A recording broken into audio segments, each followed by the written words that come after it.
to have a grace period at the beginning where we're. All right. Well, Facebook, here I am live again. This is Full Court Press with Coach Jay. I have one of my favorites on. Thank you. I've known Coach Driscoll for, at least 20 years because Long time. He's recruited me. We've talked. He's been a mentor, gives me great information. He's just a great guy all the way around. I've followed him since he was at Clemson. He went to Baylor. And now he's the head coach at the University of North Florida down in Jacksonville, doing great things down there. Three-time ASUN Coach of the Year, won a couple ASUN championships. And Coaching staff of the year. Okay.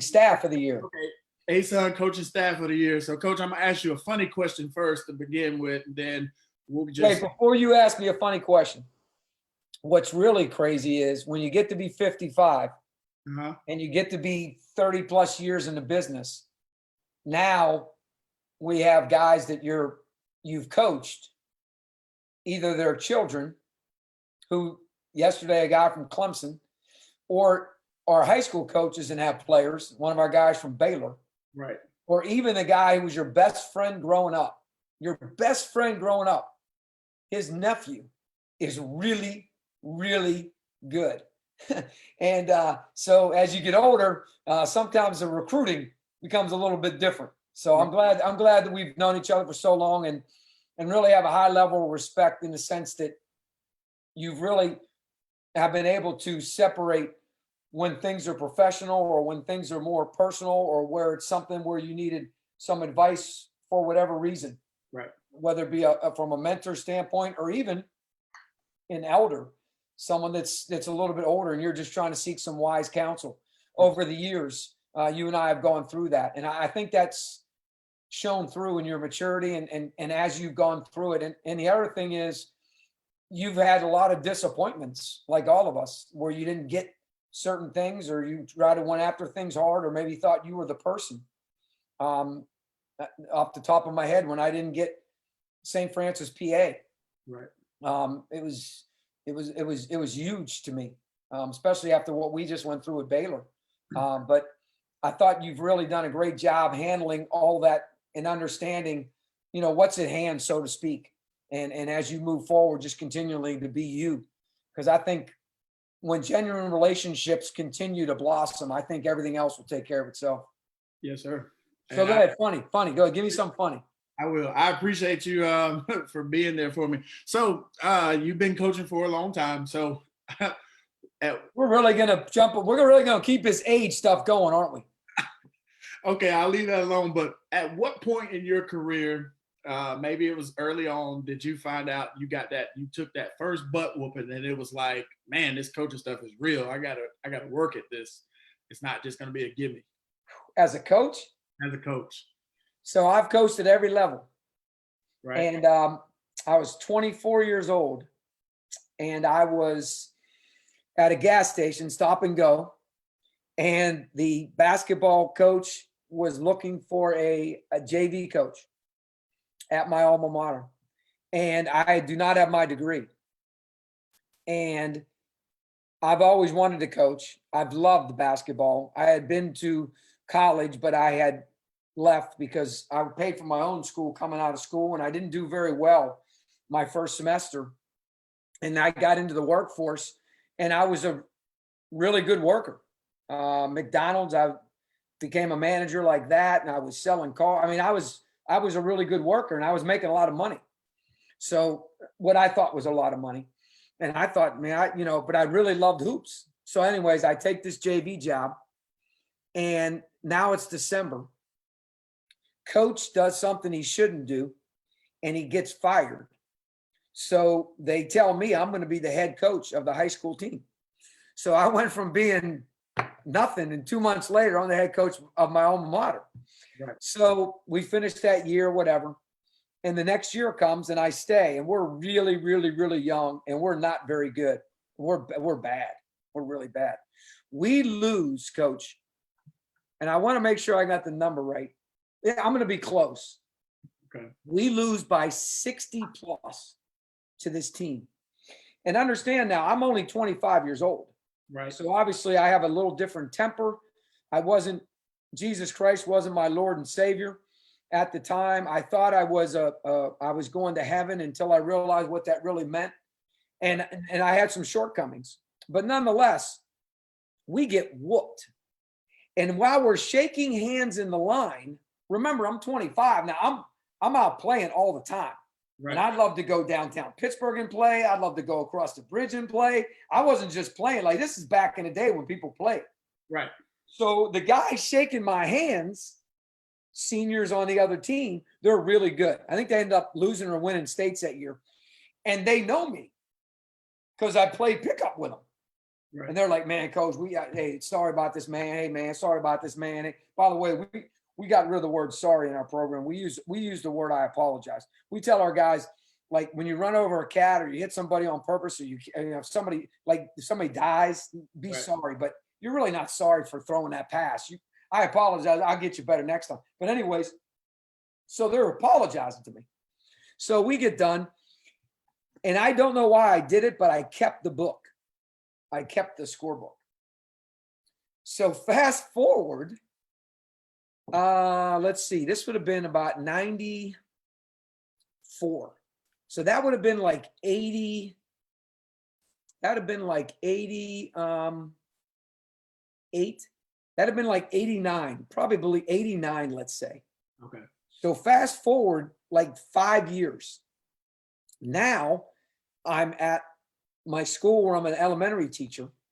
Now I've gotten my degree, and we're going to play this team who just got beat by like 70. And the guy in the paper made some incredible quotes, the guy who got beat. Right. So I thought, man, he got a short memory, don't he? So we go to play him, and I take the scorebook with me. And I see him in the hallway, which is perfect because I don't want this to happen anywhere else because we might end up fighting. And I have the scorebook under my arm, and I walk down the hallway, and I shouldn't have done it, but I did it. I said, Coach, man, I can't believe that this other dude, I said his name, I can't believe this dude beat you like that. Like, man, that ain't right. Like, people shouldn't do that. Right. And he goes into this whole dissertation, it's, disrespectful, that no good mother, all that kind of stuff. So then he's done. I said, you know what's crazy? And he's like, what's that, Coach? What's it, Driscoll? What's that, Driscoll? I pulled out the book. I had the paper clip already in there. And I said, remember when you beat us by 60, whatever? Now you know how it feels, mother, So I shouldn't have done that. Wasn't very Christian-like. I asked for forgiveness. And I prayed about it. But anyways, that's my butt whooping. That was good. Did you win that game? No, yes. Yeah, we won. I was actually a varsity assistant. And we beat him. Yeah, we beat him. Mm-hmm. Yeah, thank God. Because that handshake line could have got a little bit ugly. So I've mentioned some of your coaching journey. Just tell us a little bit about your coaching journey, where you started. Obviously, you told us where you started, but how you led to Baylor and Clemson and so on. Sure. Hey, let me ask you a question. Are we able to share a screen with you? Yes, you can share your screen. So let me show you something. Okay. And maybe this will help a little bit more. Okay. I learned about Zoom, by the way. What is that? I don't need glasses, but I need glasses to read, and I need glasses for 24-inch computer. Gotcha. Well, Zoom's a 24-inch computer, so I notice how much I'm squinting all the time when I'm doing the Zooms. So I got to wear the glasses so I can see what I'm trying to click on. But then everybody's like, Driscoll, I didn't realize you wore glasses. So here's what I would tell you. And if you make your picture of you and I minimized, here, I'll tell you what I'll do. I'll make this a little bit smaller. I don't know what this is. I'll put it at 75. See what happens. Ooh, that's too small. That's too small, right? Yeah, put it at about 100. How about a little bit bigger than that? 125. Let's try that. We have that? Oh yeah, we do. Is that good or a little bit Yeah, bigger? that's good enough. I can see that, and I'm looking at it through my phone on Facebook as well, so I think it's visible.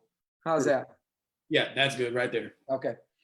So what we talk about all the time, I've actually been fortunate enough to marry officiate a couple of my players' weddings, assistants, and I've also talk on leadership all the time, Right. and since forever. And we talk about this a lot.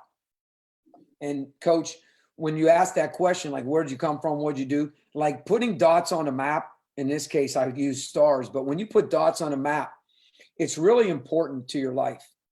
Right. And it's really important to embrace, like you and I, like if this dot doesn't get here, We don't meet. this conversation is not going on. Right. Yeah, but coach,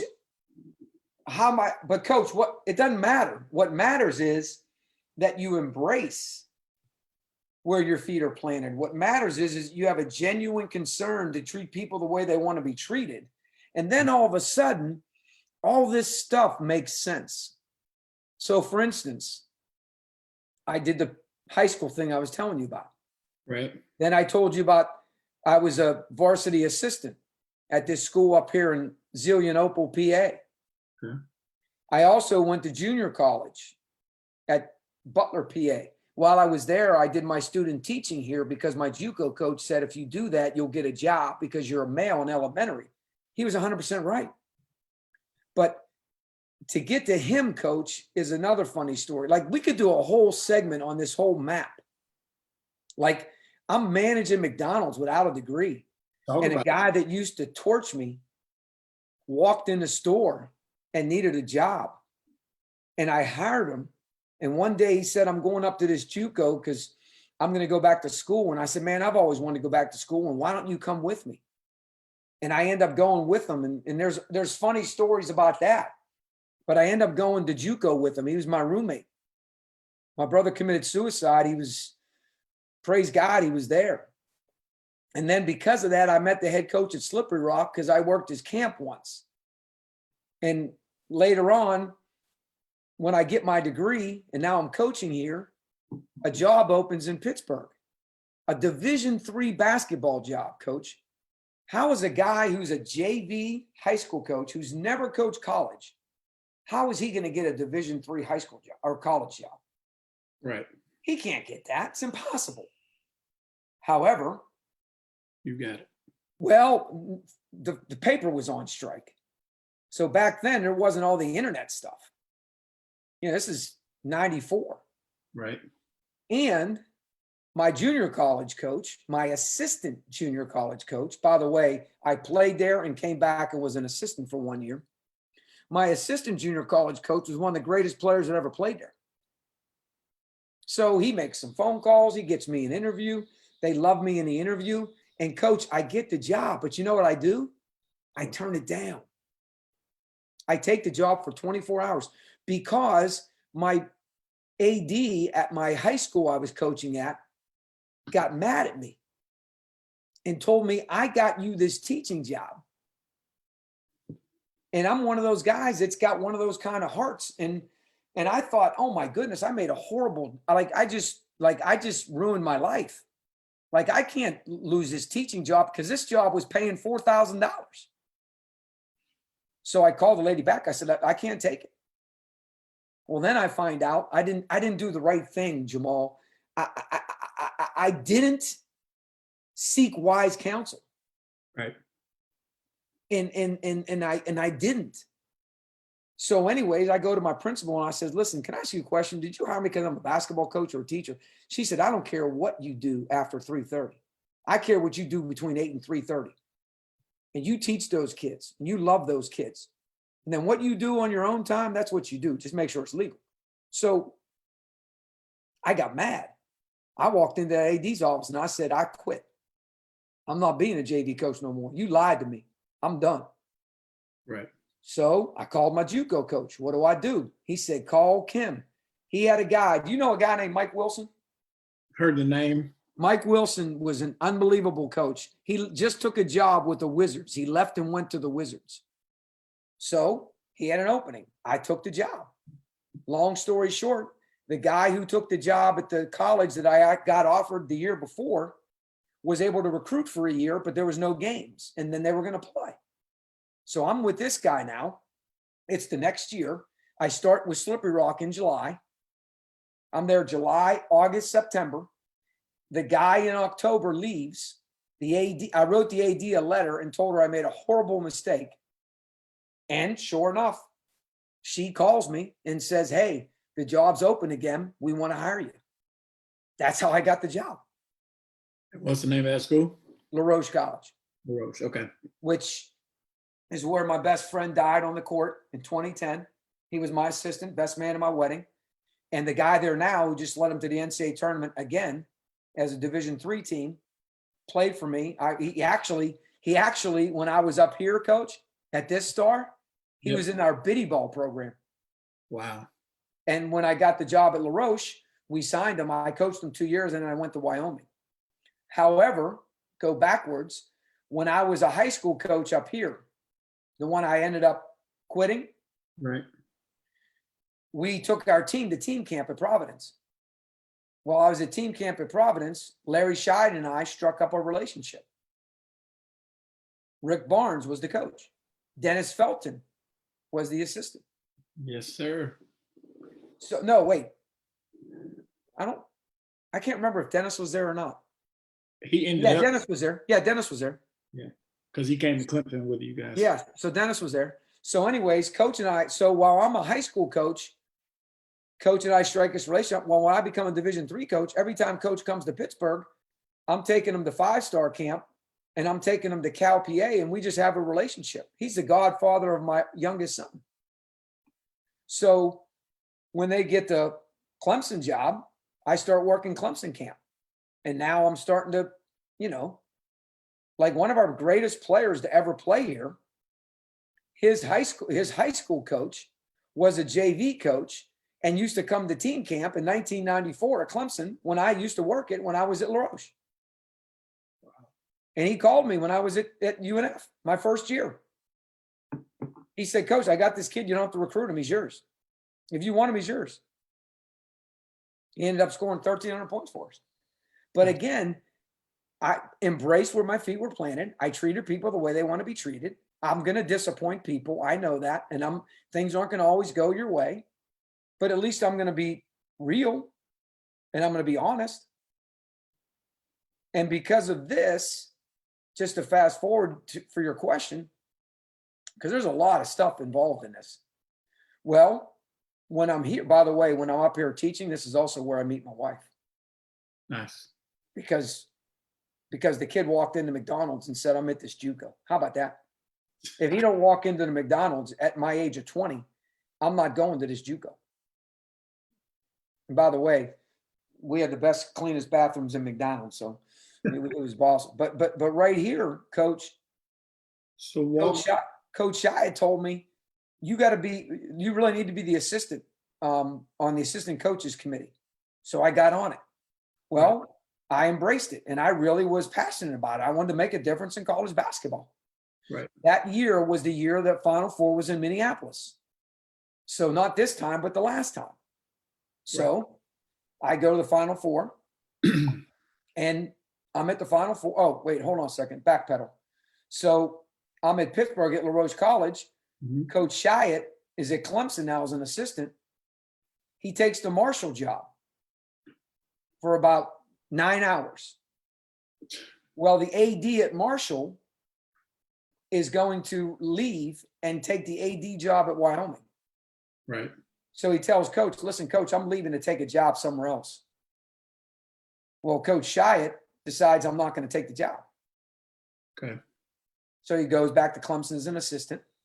The guy at Wyoming, the next year, fires the coach, hires Larry Shyatt. Larry Shyatt gets his first job, Division I head coaching job. He calls me. I take my family across country. We go to Laramie, Wyoming. Guess what, Coach? What's that? The AD at Laramie, Wyoming, who was the AD at Marshall. Do you know who he hired at Marshall? No. Billy Donovan. Okay. And he hired Dana Altman. Dana Altman. Is he still at Oregon? Yes. Okay. So that's the AD that's here. Well, guess what? In 1997, when I went to Laramie, Wyoming with Coach, guess who's the AD at North Florida? I don't know. The AD that was at Laramie, Wyoming. Wow. So again, now he was really upset with me because we left after 13 months. That's when Coach Barnes went to Texas. So Coach Chiat went to Clemson. And he gave me an unbelievable bump. He gave my wife a cheerleading job, which she was great at. But I told him it wasn't the best thing for my family. The best thing for my family was to go be in the ACC with Coach. Right. He was very disappointed, but in his heart, he knew I was doing the right thing. So you can disappoint people, just don't burn a bridge. And if they get upset with you, it's okay. Because here's a great example. 12 years later, he hires me to be the head coach at North Florida. So anyways, so now we go to Clemson. While I'm at Clemson, of course, I meet you. But while I'm at Clemson, a lot of stuff happens. And one of them is I get on the assistant coaches committee. I go to the Final Four. We have our meeting on Thursday. And guess who I meet at the meeting? Coach. Scott Drew. Yep.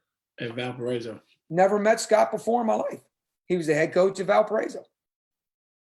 I meet Scott. And yes, Coach, I'm not embarrassed to tell you, I thought he was Bryce. I thought he was the guy that made the shot. And I'm talking to him like like a clown, like he's the guy that made the shot. And he's looking at me like I'm crazy. But he was 30. Well, I don't know what he was then. I don't even remember when it was. It doesn't matter. He wasn't the head coach of Valpo yet. He was the assistant for his dad. So that was our only time we met, Coach. I go back to Clemson. We get fired. I'm Valparaiso. Who's the head coach? Scott Drew. He's 31 years old.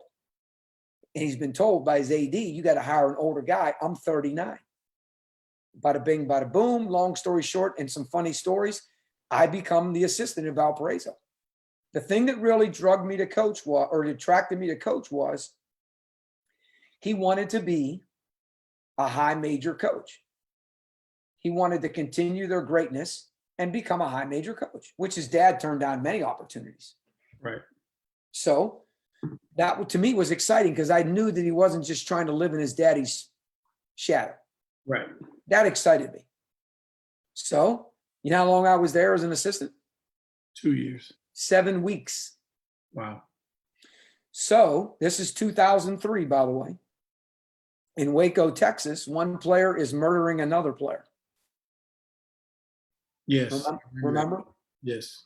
Well, while I'm at Valparaiso with Coach, there's this thing that goes on in LA. It's called the Pumps Retreat. It's a very famous retreat for college coaches. And it's a fundraiser for their cancer society, but it's also a way to network, go to clinics. At this particular time, believe it or not, John Wooden was speaking. And it's just incredible, incredible.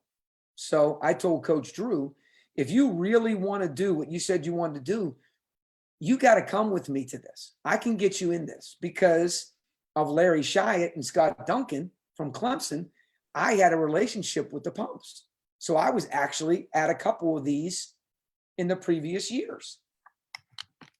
Another couple good stories. I'm not going to tell you all of it. So I talked to Coach Drew, and Coach Drew says, let's go. We're in. So Coach Drew and I, now remember, I get the job in July 1st. July 1st. Right. So now it's August 6th, I believe. And you don't even know what that date is. That was the date when all of the stuff came out where the guy tape recorded the conversation and gave it to the paper. And they said it was good. It was a drug deal gone bad and all this stuff, how they were covering up what was going on. Right. We're in LA. We're at the retreat and Dave Bliss gets fired. And I tell Coach at the retreat, you are the perfect person for this job. You're young. You're a Christian. They need somebody that's going to take the job for 10 years. I mean, it's a murder. Nobody's going to want that job. Right. It's professional suicide. And sure enough, while we're there, dots on a map, we're there with Tim Floyd. Tim Floyd coached the New Orleans Hornets at one time. Right. And who played on the New Orleans Hornets? Chris Paul. Bryce Drew. Oh yeah, that's right. He did. And so because of that, Scott had a relationship. So now they start talking. Now we're at the thing. And Tim Floyd says to coach, guess what? When I played at Louisiana Tech, my roommate's wife was who? Kim Mulkey. Mulkey, yes. Okay. So again, how it all works, I can't tell you how it all works. And I can't tell you how this thing happens. All I know is that if you embrace where your feet are planted and treat people the way you want to be treated, stuff just happens. And I don't believe in luck or coincidence. I believe that God places us for a purpose. Whenever that purpose is going to come to fruition, it's going to come to fruition. So that's kind of how I got to where I got, to get to where I got, to end up in North Florida. And there's a lot of good stories in between. You have to share some later. There's a lot of funny ones, boy. Funny ones. I know I enjoyed my time coming down to Clemson when you guys were down there, because that's when I formed a relationship with Jeff Shyatt, who was really good friends with mine while we were in high school. But now in Charleston with a baby girl, Campbell. Yep, I've talked to him a couple times, but I know that Coach Shyatt had went back out to Wyoming, and he's retired now, correct? Yes and no. First of all, I actually was at Jeff's wedding at your school. Okay. And Mr. Ransdale, President Ransdale, was at Clemson, and his wife and my wife actually were really good friends, and so I kept that relationship. But when Jeff was with you and Kenny Mack, obviously, I probably was that in 90. What year was that? That would have been the early 2000s, because I graduated in 02, so it would have been 2001. Because that's when you guys got Dennis was gone, right? Dennis was already gone. So Dennis offered me a position when he first got the job. So I could have possibly have been there when Kenny Mack was there. But Coach Shine actually is back in the Clemson area. Okay. He and Pam. He took I would say a little break. I don't want to say he's retired, because he just turned 69 and he's so full of life and so full of he has an incredible ability to just talk with people and help people. And he's done a lot of mentoring and going to places and people coming to his house and bringing their staffs and him going to help with different staffs. But I wouldn't be surprised one bit. Coach came down. Jeremy was on my staff. Yes. And I actually officiated Jeremy's wedding. Nice. It was awesome. But if Coach was back in the business next year, that wouldn't surprise me one bit. Gotcha. Well, that talks about that. So let's talk about North Florida a little bit, because I know every stop has been different and you've embraced it where it was. But I know now that you've been at North Florida, I know for a fact that we've been in a whole lot of contact, because we kind of lost touch when you left Clemson, and I think we got back in touch while you were at Baylor. But when you took over the North Florida job, what was one of the biggest things about building that culture that you wanted to do? What was like your first and primary focus? Culture is such a feeling. It's a feeling. Right. And it takes time to nurture it and get it to where you want to get it and whatnot. But you always have some things that you're thinking they're going to do. And understand something now. When we took over at Baylor, and you're talking about murders, and you're talking about in 5 years became the greatest turnaround in maybe sports history. Right. College basketball for sure. I remember. To go from a murder to the NCAA tournament. And what we did there in the time that we did it was really, really, really special, in the sense that, people talk about the word vision all the time. What's your vision? And, when you look at something behind me that's beautiful like that, is our campus. What's your vision? And the thing about Coach that was great is there's two types of visionaries. There's the kind that stare with their eyes up the steps and they just say, this is where we're going to go, and this is what we're going to do, and this is how we're going to do it. And then there's the others, like Coach Shyatt and Coach Drew, and I believe myself. And we really step up the stairs and we step right toward that vision. And as we're going up, we continue to build and build and build and really encourage, but show examples and demonstrate. Servanthood is first and foremost of how we do things and the way in which we do things. And I think when you talk about that, and when you have that in your mind, and when we had that at Baylor, and you talk about your values and how those values align, it aligns in everything you do, from the hiring of your staff to the players in which you're going to recruit to the managers. I know this sounds odd or rare. Like, I'm going to meet with the managers before Coach Perkins does, or while Coach Perkins is, depending on which door they come in, or if they send me some.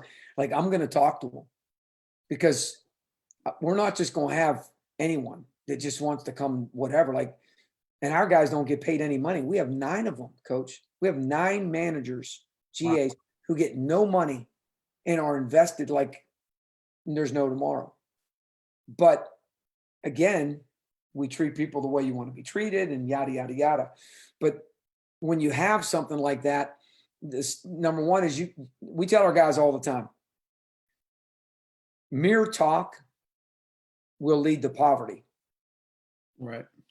And if you don't walk it, for instance, sharing and serving, like it says right there behind me, if you don't serve, like, if we don't demonstrate and we don't serve, how can you expect those guys to serve? Or how can you do, and here's what our values are, and here's what we're about, and here's what this, and here's what that. But in reality, you're not really. So walking the walk is really, really big with us.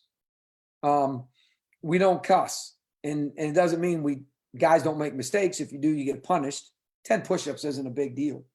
Right. And if you can't stop it, then we'll do something else to help you. And that's never been an issue with us for 11 years. Never. And if a coach makes a mistake, even myself, make a mistake and use a word I shouldn't use, because we tell our guys all the time, like we're not trying to like change when somebody comes in. Like, if the president walks in and wants to watch practice, like, we're not going to change. If I'm not going to change. I'm going to coach you with intensity. I'm going to coach you with passion. Like, I'm not going to change. I'm not going to not correct you and coach you hard if I don't, just because the president's there. That's not my job. Right. Or if let's say a booster comes in with his grandchild, or a recruit comes in and he's got a sister, and you got all this stuff flying around. Well, it's college athletics. We just don't, we don't think it's necessary, because we want to make sure these guys, when they leave us, they're really, really good men. Right. And they're going to be really, really good, as best as we can help them, with husbands, and really, really good fathers. And as best as we can help them with show them and modeling and doing fathers. But, and we want to make sure that when they walk into a place of business, like, there's certain things you just don't say, or you don't do, or there's just things that change once you get out into reality. So when you think about the things behind me, one of the biggest things that's part of our culture is many hands make light work. I just had a Zoom with our signees, all of our guys that are coming in, and right. We played hangman to start. And I said, guys, I'm going to teach you, because we don't have you this summer. So we're going to teach you something very important to our program. And it really shows in our culture. And it's many hands make light work. And I put that on the thing. We played. Each guy got to guess a letter, and they won. They got it right. And we're big. I'm a big believer on the word love. And I love these guys. And love is a feeling. And it comes from your heart. And we tell our guys, your heart controls your mind. Period. Your heart controls your mind. Because when you get squeezed, whatever's in your heart, that's what's going to come out. When you squeeze a lemon, you get lemon juice. Squeeze an orange, you get orange juice. When you get squeezed, who you are is coming out. And we want to make sure in the pressures of the game, when you get squeezed, what's coming out is those habits. What's coming out is that scheme. What's coming out is that ability to persevere or overcome or compete. So we really talk about those kind of things a lot. We're real big, and you can see it's big on the wall up above behind me. The next right thing. You know, some people, Coach Drew used to say, how did he say it? Don't let one thing lead to us. Don't let one, how did he say it? Now I forget after 11 years, which is bad by me. Don't let one thing lead to the next or something like, I forget how he used to say it. But we just say next right thing, next right thing. You know, some people say the next play, I think is a phrase I've heard. But we say that, and the reason why we say the next right thing is because we want to be encouraging. We want to be positive, and it might come from, 55% of communication. 55% of communication is body language, which I'm continually trying to get better at, because I'm extremely intense, and if I'm looking at next right thing, that doesn't look like, hey, next right thing. Those are two different things. Right. So we want to make sure that the guys understand that. And let me share something with you.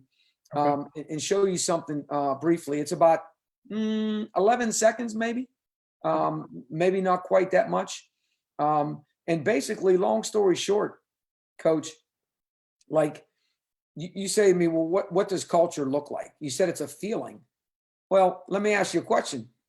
What's the wind? The wind, you can't see it. You have to believe. I'm looking out my window right now, and the trees are moving like something's got, like ain't no little kid down there pushing the tree. So you got to believe that there's wind blowing right now. So now I know it's a little bit colder outside. Well, if you watch this clip, Coach, I'm gonna let it play, and I'm gonna set the table for you. This guy is almost a 1,600 point scorer. He's a senior. He's going to be a pro. He's getting his degree in 4 years. He is uber incredible as a human being. Pours into kids, does anything you ask him to do from a community. I mean, he's just amazing. Amazing, from Tennessee. Okay. However, he's got a whole nother story that's really good that young people should hear. But I want you to just watch this. I'm going to let it play.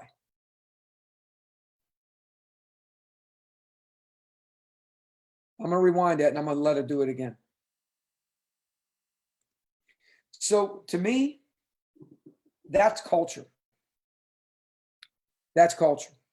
Them two guys that he just dapped up, those are two managers. And they happen to be new managers, so they happen to be on floor duty. They don't get paid anything, like I told you. But Right. he is coming out of a timeout in February. Probably, if you look, you can see they're getting ready to press us. So probably 40 seconds ago in the game, we're up whatever. But he jogs down there and daps the dudes up. Right. Didn't say anything. He didn't say, "What's up, boys?" He wasn't joking. He wasn't out of the element. He wasn't doing something. He dapped them dudes up. Why? Because them dudes genuinely pour into him, and he pours into them. The kid on the right, he actually is a ninth grader. A freshman, and he's a real estate license as well. The kid on the left is a junior, and he actually was a Division III player, but he didn't play as much or didn't do as much, and he wanted to go to Florida for school, so he came to us. And you talk about guys that are great at practice, like they can come off of ball screens, they can pass the ball, they can use pads, they can use, we call them strippers, like the boxing gloves you hit, we strip people with. Right. But my point is, these dudes are pouring in to make them the best they can be, so they can be, because this kid wants to be a pro. And a lot of people would be like, "Hey man, whatever." But he comes out and daps some dudes up because he understands many hands make light work. He understands good, better, best, right? It's not just basketball, right? Be the best, like do the best. And, he understands love one another. And he understands suffering, because we've suffered during his career, that kid's 4-year career. You know what his biggest thing on his heart was this year? the seniors, that this senior class, as freshmen, the two guys were freshmen, and the other guys came in. Three guys came in together as freshmen, and they came in on the back heels of back-to-back championships. Right. Expectations and pressures through the roof. Right. And a couple other guys of the seniors, two guys, joined them the next year. So these dudes, like, what their biggest thing was, and I know this is going to sound bad, but I'm just telling you what reality is of how people think, because they shared it with me. Like, they didn't want to be the group that never hung a banner.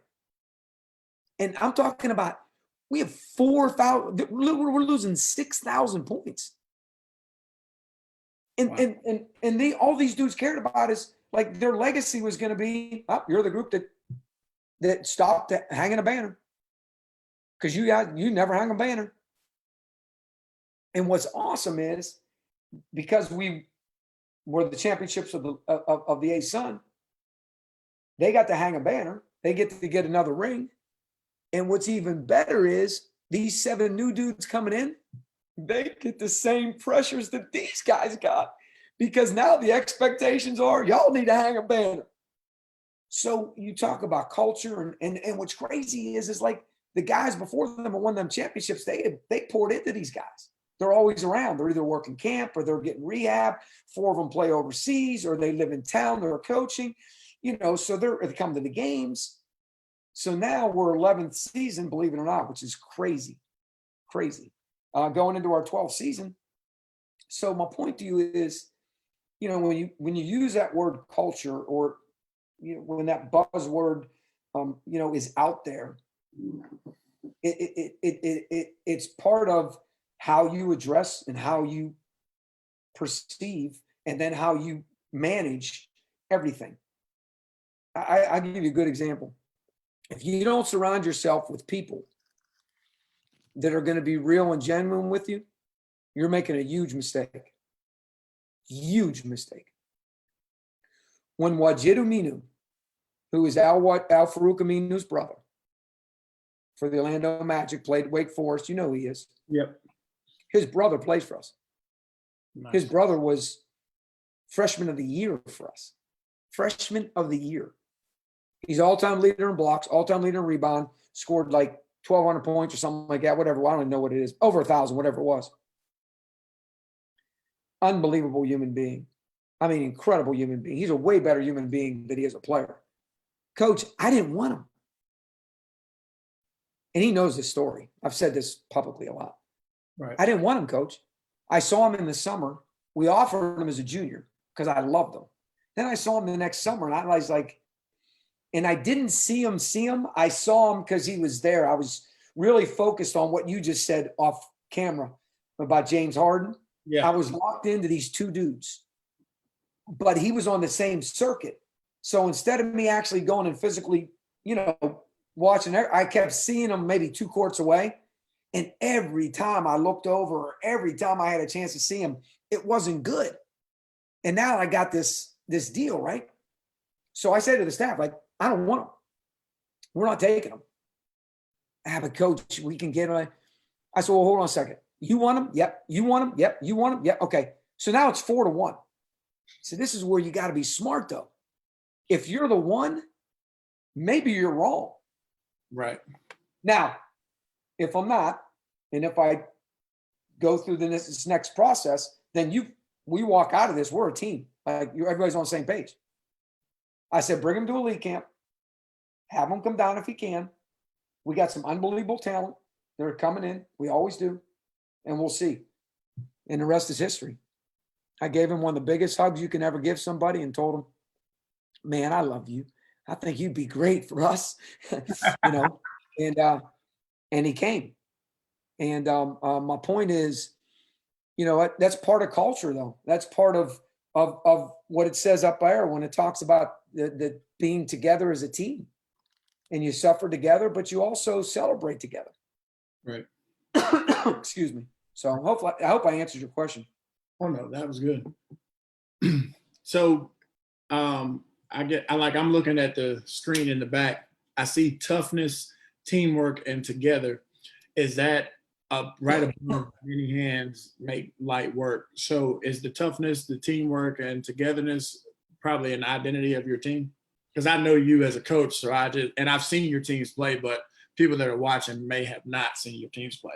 Yeah, I get a lot of people that say that a lot. We get complimented a lot on our togetherness and our ability to have amazing, what Coach Schott used to always call it is esprit de corps. You have to Google it for the right spelling. And a lot of people used to call it chemistry. But, I don't use that word. Ours is just, it's an amazing culture. Like those dudes will do potluck dinners together. Them dudes will watch movies together. Those guys will do, one of our guys did an incredible 20-minute skit, comedy skit. They said it was tremendous. They'll do Bible studies together. Now they still have their separate cliques where 3 guys will be together and whatnot, but they do so much together as a team and they're so bonded. And what happens is, Coach, is when you hold guys accountable, you can hold them that much more accountable because everybody knows that you love them. So our team theme has always been, since we've been here, team together, always.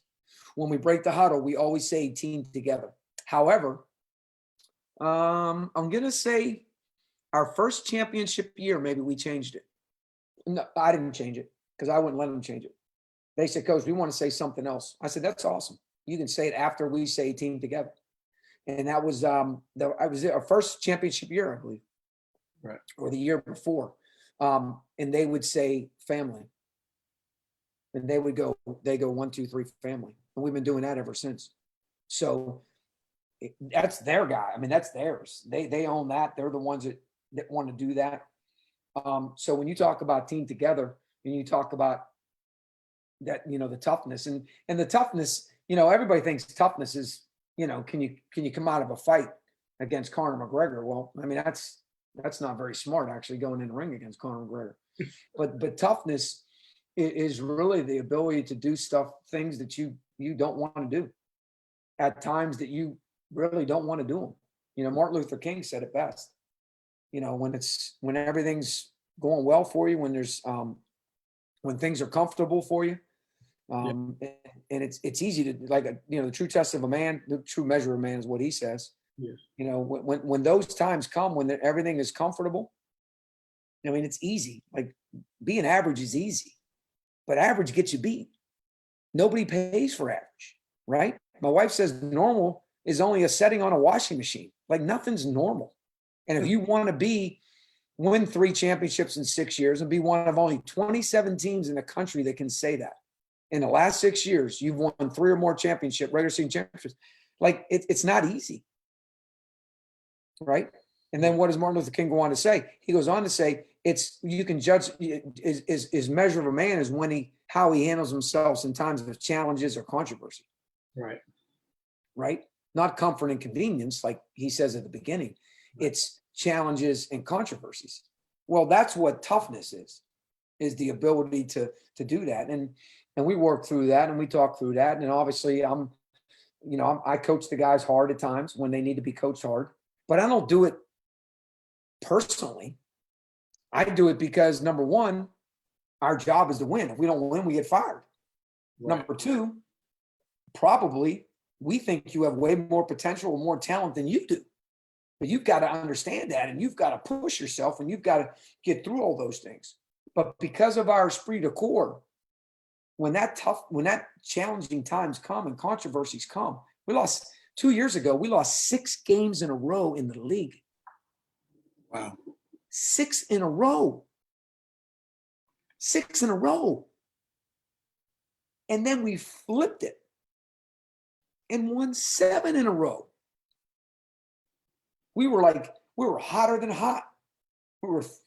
I say hotter than hot. We were 3-2 and we lost 2 road games at the 2 teams that ended up being tied for the league. So that on the road, that's pretty good.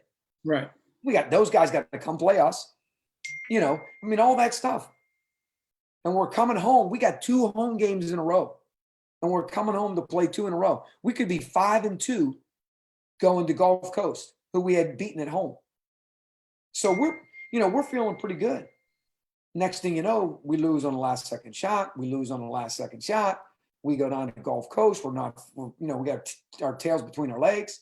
Then we go play the last place team in the league, and we get beat. Now, that cliff. I mean, you got one hand on the cliff like this, Hanging on. And I'm seeking wise counsel.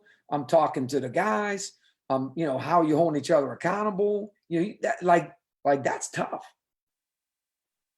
And then a lot of things transpired, but one most importantly was I went to the Al Pacino clip, 4-minute clip from Any Given Sunday, when he talks about life and football, in this case, is the 6 inches is right in front of your face. It's Right. this 6 inches. It's the littlest details that make the biggest difference. Yes, every possession does matter. Read the poem written by the guy from Dayton from long ago. We still give it to the guys every year. It's only one possession. It's a great poem. Google it. Yeah. It does matter. But coach, it was in the first half. It doesn't matter. What matters is those things will repeat themselves later if they're not important to you then. And the Any Given Sunday thing is basically at the end, he says, listen, like it's up to us. Like you got to look around this locker room and that dude's got to know that you got his back and he got your back. And we ain't listening to this outside noise. And we ain't listening to this if coach would do this or if he would play him. And then it was a perfect storm too, because we played a team on the road who had never lost a game at home yet and had won every league game at home so far. So it was a perfect scenario. And we had beaten them at our place. They were one of the first 5 games. So it was a perfect scenario for us. We ended up getting a win. And then all of a sudden, it just starts to snowball, so to speak. So I think when you talk about toughness, what you really have to know is, again, what's going to happen when they get squeezed. And you've got to be, boot camp, I think, helps us with that. We have boot camp. There's boot camp, the last day of boot camp. We call it road wind day. We do it at the ocean. But I think that's the one thing I think that you have to make sure you understand when you're talking about toughness, because it's not a fight. That's for sure. It's definitely not a fist fight. Well, I'll go into it. I'll stay on that mode. So far in your years of coaching, what has been your greatest joy, not outside of obviously not the wins and losses, because wins and losses, if we're determined upon wins and losses, then we're gonna have some bad days, because sometimes coaches lose more than they win games. But what would be your biggest and greatest joys that you've gotten out of coaching since you've been coaching? Wow. That's an incredibly powerful question. Obviously there's way too many to Right. cover. A lot of them is, you can't see it, but you can see it a little bit up here behind me on my head. That there's these plaques above these NBA guys, Mm-hmm. and those are everybody who graduates. We put the plaques across the top, and just I think seeing guys achieve that. I was the only person in my family for a long time until like maybe 5 years ago. My brother was even way older than me. Finally went back and got his degree, but I was the only guy. Coach Kennan was the only one in his entire family. Coach Evans. A lot of guys on our staff were the first guys that ever get their degree. I think seeing guys move on and not professionally players, but move on and get in their real life after basketball and get married, have kids, or get into corporations or get into businesses, or, one guy is an amazing, works at a detention center for young people and pours into those people. That brings me great joy. I tell you what's funny, Coach, not funny, but, in this profession, my wife has been amazing. And I'm not the best husband in the world, and I'm certainly not the best father in the world. And I certainly had my shortcomings. I always thought, the office was more important or the recruit was more important. And until I figured that out later, when I was at Baylor, I got more balanced. And if you look at the quotes that Coach Drew said about me, if you read the article that Coach Drew said about me on ESPN when I got the job, Coach Drew and somebody else said it. I want to say maybe Coach Shiat. They really were concerned about my balance, and if I was going to continue to understand as I was getting better and better and better at Baylor with that. And I got an opportunity to coach my son at North Florida. He was on both championship teams, and he was a walk-on, and he didn't play very. My brothers used to get mad at me because I never played him. And we have a joke, and my son knows this, so if he hears it, it's not a big deal. But I used to tell my brothers, like, if you want to see him play, check the ticker, and if we're up 20 or down 20 with 2 minutes to go, there's a chance he's getting in. But what's crazy is my son for 19 years didn't know what I had to do every day and what I do every day and Right. what these guys really are about and where they come from and all this stuff. Like they think they know, or they hear it, or they come to the office, or they're hanging out with dad, or they're getting up shots, or they're doing all this stuff. But in reality, do they really know everything that you do and why you do it? And my son, on Thanksgiving, the first trip, we were gone somewhere, some tournament. And so on Thanksgiving, we allow the guys to eat, say whatever they're thankful for and be real. And I'll tell you something else in a minute, and be real about it. Like, don't just say whatever, don't just give up, a cardboard cutout answer. Like, be real. And so my son, the great thing about my son is he's a lot like his mother. And thank God he's a lot like her, but he has the same qualities as me too. Like, okay, so you want me to be real? I'll be real. We tell our guys all the time, if you don't want to know the answer, don't ask the question, because I'm going to tell you the answer. Why ain't I playing? Okay, here we go. Don't let winter ask you what you did all summer. But my son gets to him, and he says, and it was super emotional at the time.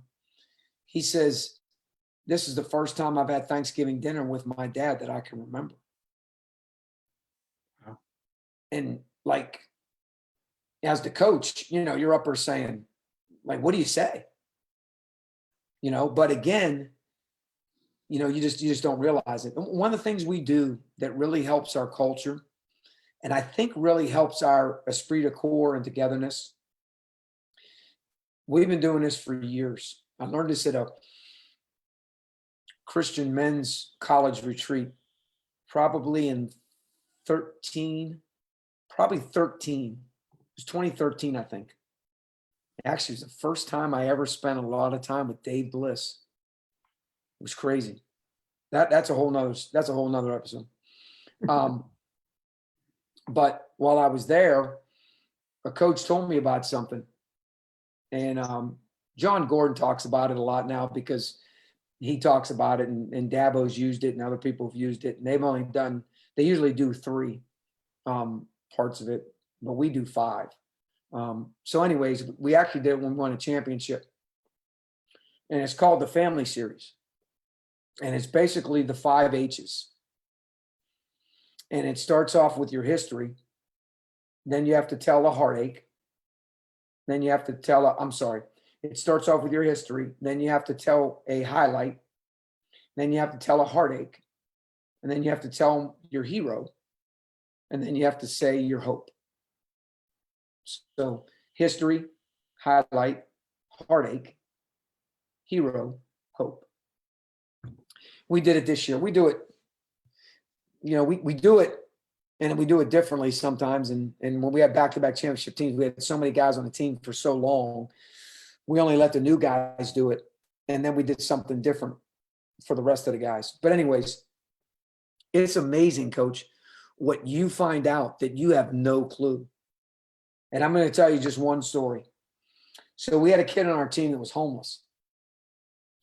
And you can imagine what it's funny. When I got done saying it, this was the year we won the championship.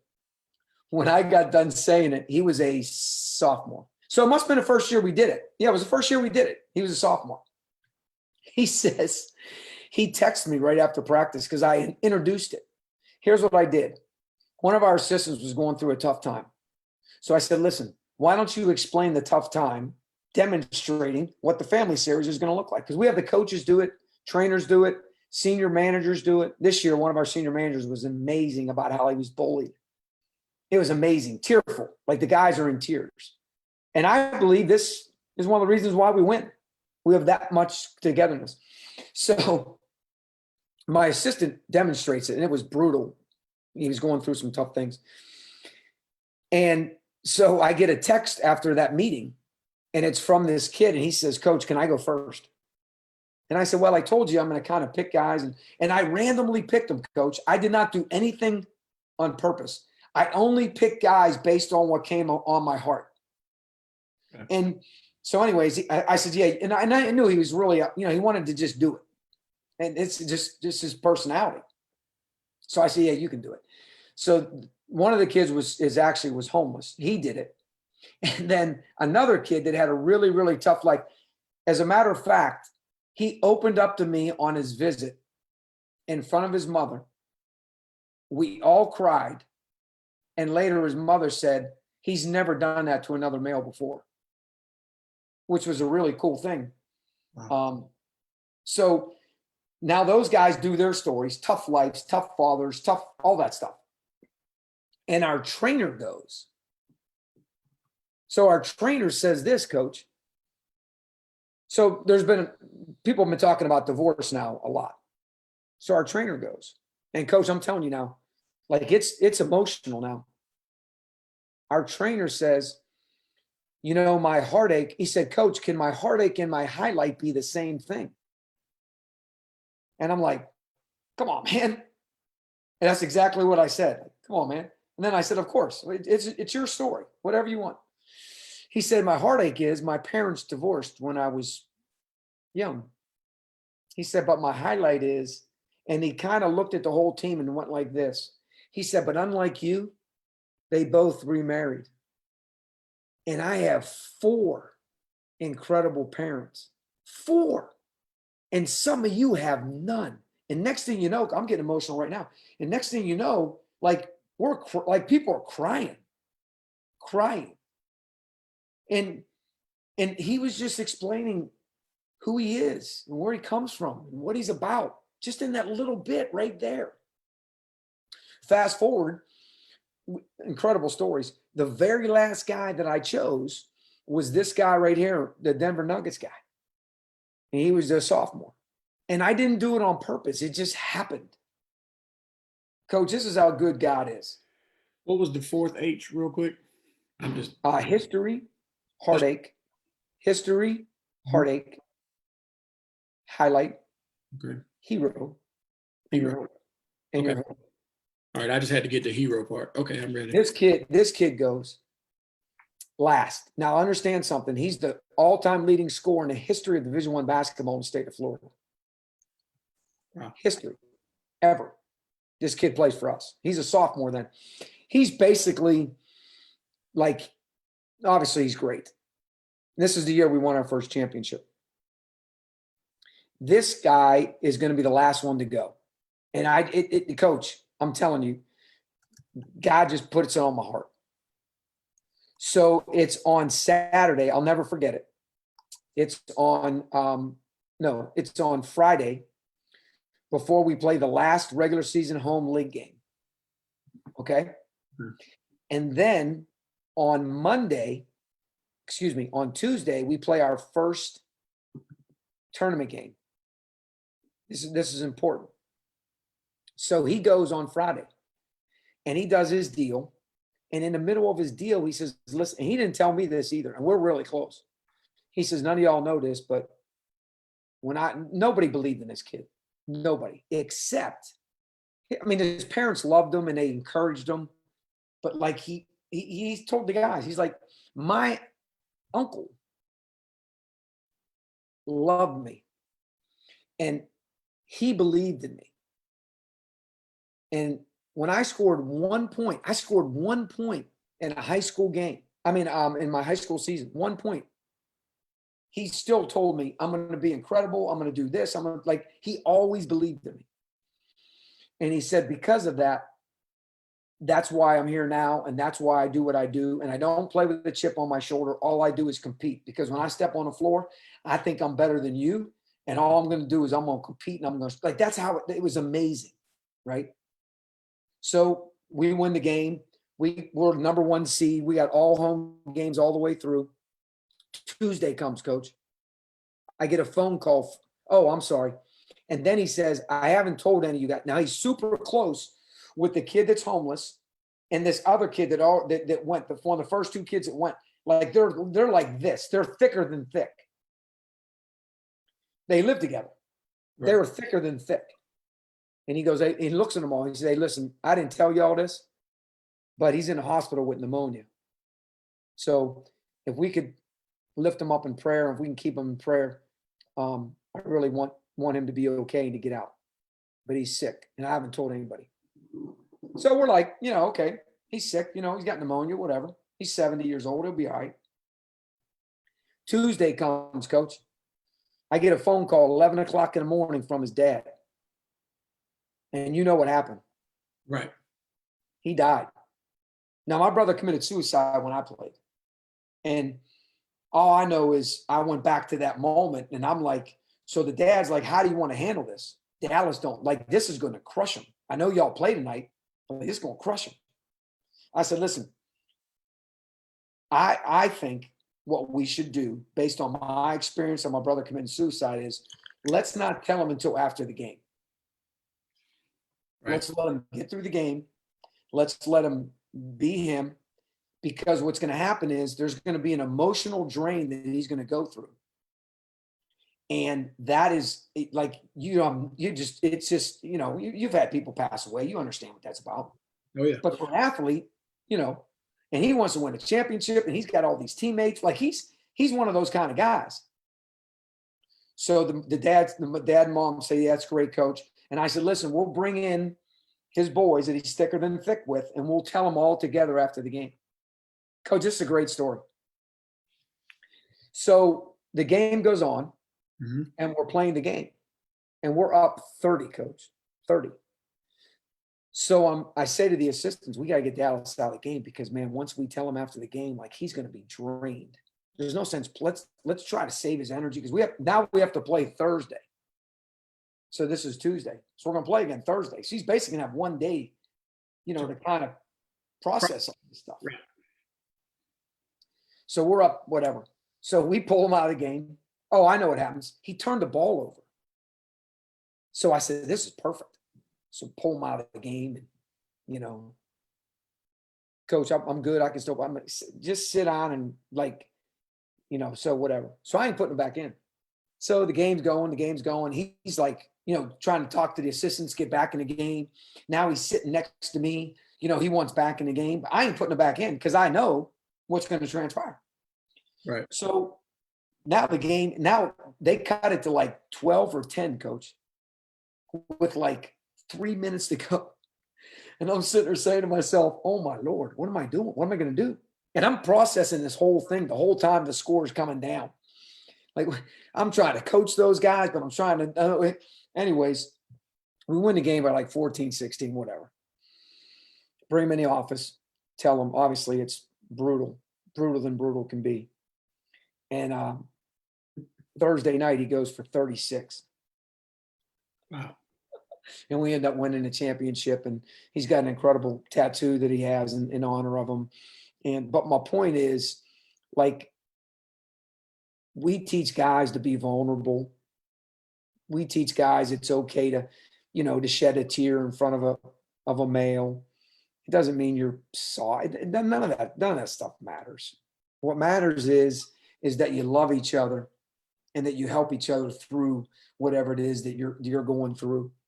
And sometimes you have to be real with them. Sometimes you have to be, sometimes it's not going to be pretty in the locker room. But we feel because of all this, it really helps us to have that kind of success. So that, to me, that's another joy, coaching my son, him seeing it, and then the guys, and then what they do. And that's a joy. And I tell you, the underneath two coaches, assistants, and managers, Dustin Kearns, Yes. Will Wade was with us. Those guys that have gone on and guys from our place. One of the biggest search firms in the country. One of our managers is the second guy in charge. So, it's just to see those guys, the managers, become coaches or high school coaches, and just all that. It's just, it's awesome. Well, I'm going to take you back a little bit to Clemson. Oh, boy. I'm going to assume that your greatest moment winning there was when you had Greg Buckner and Harold Jameson and those guys, and y'all went on to go, I think, to the Sweet 16. Was that you? So that's the year that Coach got the job at Wyoming. So I wasn't there. Okay. And then, but I did coach them, Harold Jameson and Boogie and Tony and Tom Weidman. I did coach them I was there their senior year when we went to the Garden and lost in a championship at the NIT. Okay. Well, I want to ask a few questions about practice and like practice planning. So one of my questions I've been asking is, how much time do you, with your staff or you by yourself, allot for planning one practice? Yeah. Even when we were new, we'll get together probably more before than we do now. Coach Ken and I have been together 11 years, Coach Evans and Coach Perkins 7, and Coach Gibson's been here 5. So there's a lot of continuity.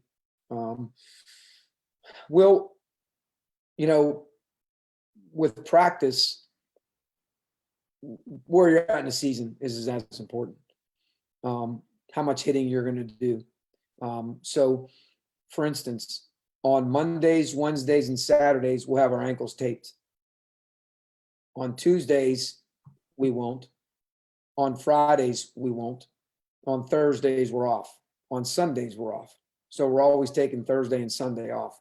When I say always, as much as we possibly can, once September 24th or whatever comes around when we're allowed to start practice, you get 42 days to practice 30. So we're always taking 2 days off. We also always give the guys a weekend off prior to starting. So they really have true weekend, no class, no practice. So we practice at 6 a.m. Friday morning. We're done by 8, and they're done until weights at 7 o'clock on Monday morning. So they actually get a true weekend off as well too. So when we do our planning for practice, I'll ask guys, I do a lot of texting and questioning to our staff individually, sometimes as a group, but individually as well. I like to walk into their offices individually all the time. Now, they probably don't like it because they can't get done everything they're trying to get done, but everybody figures it out. And when you plan practice or when you do practice, like, for instance, would you like me to show you? Yes, that's fine. Would you like me to show you what it kind of looks like? Yes, sir. That's fine. So when you plan it or whatever, you obviously facility and what you have going on and all those things are important as well too. We practice timeouts, and we have chairs set up, and we have so what we do is one coach, Coach Evans and Coach Perkins, are always coaching the teams. Coach Ken is always running practice, and then I'm just constantly coaching. And Pete Strickland taught me that, coach. And I asked him when I got the job, I said, if you could give me a piece of advice, what would it be? And he said, oh, coach, he said, I got a lot to give you. And I said, well, I ain't got that much time. So if you could just give me something that you think would really be powerful. And he said, coach, let me tell you something. When I got the job at, I want to say Coastal, I think it was Coastal. First couple practices, after practice, my assistant kept saying, "Hey, coach, we should do this," or "Hey, coach, we should do that," or "Hey, coach, you need to look at this or you need to look at that." He said about the third or fourth day, he got like upset, mad, whatever.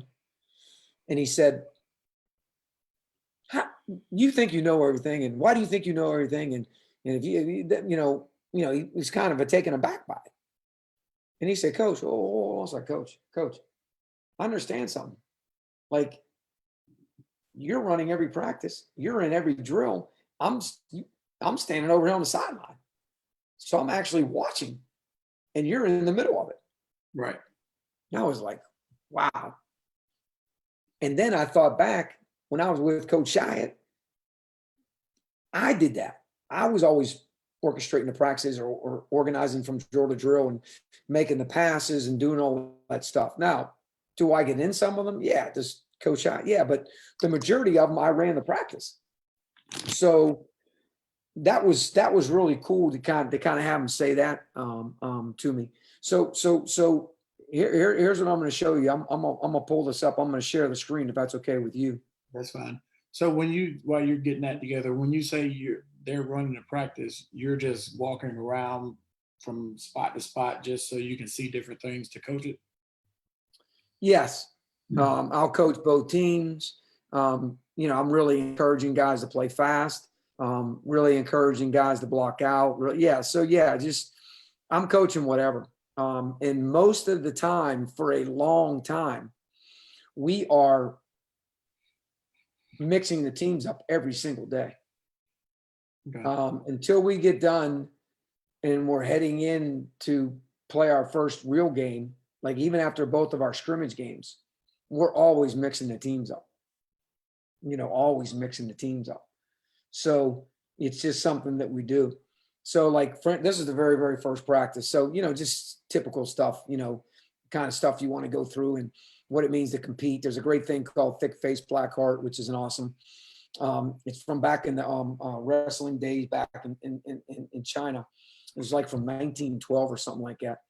And we talk about it every year, and basically talks about how you need to be ruthless and how you need to dominate your opponent and what competing means. And then on the other hand, how you have to have a thick face and you have to understand, there's a saying that our guys use, that we use with our guys.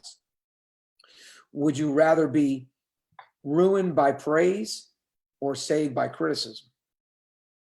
And then we talk about, we don't have very many rules and stuff like that. And this is one that's important. We practice playing through the horn.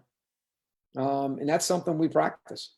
If the horn goes off, because I let the manager know that when the drill's over, whenever the time that you're given, let the horn go off. Now, some coaches don't like that, but I don't care, because I want to know that the guys will keep going because they know nothing's over until the whistle blows. And then, whatever we're talking about, transition, defensive things, and who led the league and what drill or what things are important and what does it mean. And then we jog out to the floor, and then we talk about, different stuff, whatever it is we're going to talk about. What does certain things mean? What is, just whatever it is. And then in this case, it was quick. It was quick. And you can see, we started in the locker room at 3:30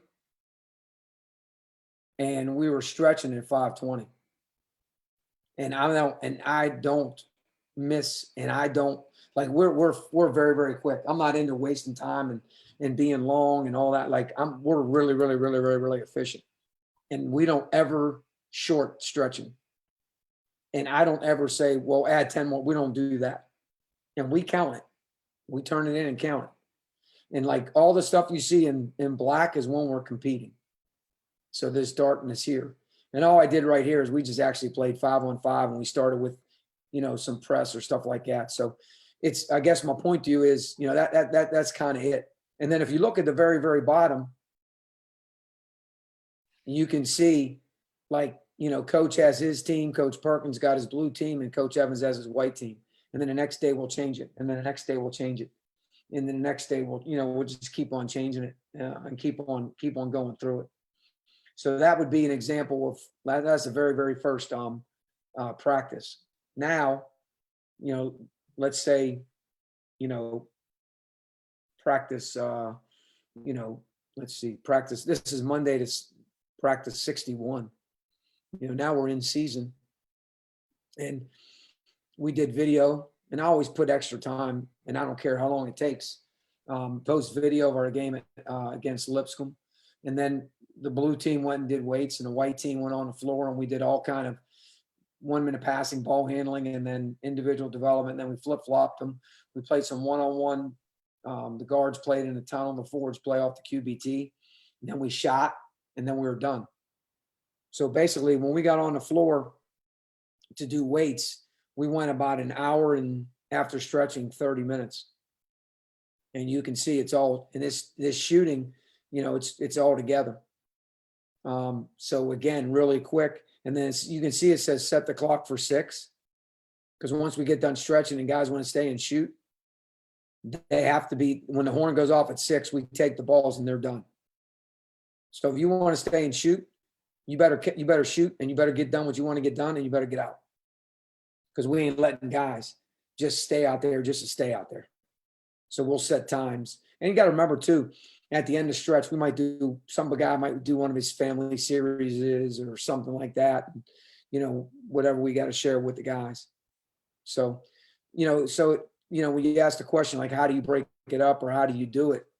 It's really, it's kind of by feel. And then those days we compete or we don't compete. We don't compete. We're still doing our defensive tendencies. We're still doing defensive coverages. We'll still play 5-on-5. We just won't shoot. We'll just go through the actions. We tell our guys, look, don't be heroes. If you see a guy that's open, don't make a hero pass. Just move the ball side to side, get into 2 or 3 ball screens. I'll blow the whistle, and then we'll run the next thing. Then we'll do the next thing, the next thing, the next thing. Then we'll flip teams, and then they'll guard it. So now you just get guys, going through guard. I learned that when I watched the Pistons one year, 2000, I think it had been 2003. Went up and saw the Pistons doing it. It might have been 2002, but one of those years. And it always registered with me. So they go through your coverages and do that stuff. So you're not hitting, and you're not physically going at it. Another thing too, Coach, and again, you take this for what it's worth and whatnot. Like, and this is going to be semi-funny when you see it. We do some different things now with block-out drills, and I know. We're kind of having a lot of fun with this just to kind of change it up a little bit. Then I got stuck on the floor and I couldn't get up. The guys had to come help me get up because I couldn't move. But my point is, like, when you do this kind of stuff, or when you have like rebounding drills, when you keep getting body on body and body on body and knees banging and all that kind of stuff. So we do a lot of rebounding drills as well with student coaches with pads. And they'll come running in with a pad. And once they get hit, then they stop. Sometimes I say, once you get hit, go one way or the other and make the guy, but we like to, however you want to teach blockouts. So we try to be, it doesn't mean we can't go over that skill if it's a day we're not taping ankles, but, we try to be smart, because the one thing we are really good at, we won 3 champs in 6 years. Like, once the season starts, we don't tape. We very, very rarely tape our ankles and hit. Now, when we lost 6 games in a row, we decided, and that was a tough thing to decide on, Coach, as a staff. Like, you talk about getting together and trying. Now, this is something we got, like, because they know I am completely against it. Because we lose 6 games in a row, and now we want to do something different to try to get the guys' mojos, right? And then your leading scorer sprains his ankle, and now he can't play. You know what I'm saying? That didn't happen. But my point is, that's as a head coach, you try, you know what I mean? And so we got our they weren't seniors. We got our older guys together. They were juniors. And we said, listen, like, we need to hit. I know we haven't done it, and I know we haven't done it since you've been with us. but we need to hit. Like we need to change, and we need to. And they're like, Coach, we agree. So we did it. We did it appropriately, and we did it the way we played. You can't be fearful that someone's going to get hurt, but also too, you can't, like, if somebody does, you're at the end of the season. Like, what are you going to do? So we did it, and we prayed about it, and we felt like it was the right thing to do, and the guys think that it helped us win 7 in a row. And we kept on winning, and we kept on doing it. Now, I will tell you this, and it doesn't matter that they know this. As we started winning more and more and more, so I'm like, okay, let's stop. Let's not get. So what I did is I talked a lot more. So I would stop a lot more, and I'd explain a lot more, and I'd go a little bit slower, and I'd do something a little bit like this. And next thing you know, that time became short. It looked like the same on the clock, but the amount of times that we hit became shorter and shorter and shorter because I was doing a whole lot more teaching. But as coaches, it's we got to be smart like that. So that's kind of how we do practice. That's kind of how we kind of come about it. And the staff has a lot of input. If they think we need to do more in an area, they'll give it to me. If it's something new I want to do, or something we want to stress, or something, we'll get together. But do we get together every single day? No. But do we get together? Yes. I know that when you and I have talked before, and I'm gonna switch a little bit to recruiting, because you covered a lot of my questions in your in our conversation. That happens with the media all the time. Oh yeah, it's fine. Talk about. I always tell kids that your social media is important because coaches are watching that. I also tell parents, like, pay attention to what you're doing because you're being recruited as well. Just talk about what you particularly, I know because we've had this conversation before, but talk about what you actually look for in your players and when you're recruiting, and how you go about watching social media and parents and so on, the aspect. I think it's a couple. There's a lot of layers here as you peel it back.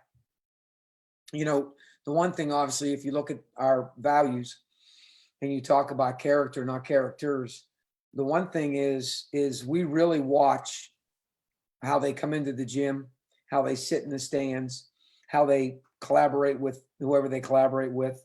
Of course, this is mostly AAU. How they interact on the bench, how they interact when things aren't going right, how they interact when things are going well, how they interact when maybe they're not playing a lot. One of our greatest players played for the Georgia Stars, and he barely ever got in the game. And it was awesome because then nobody recruited him.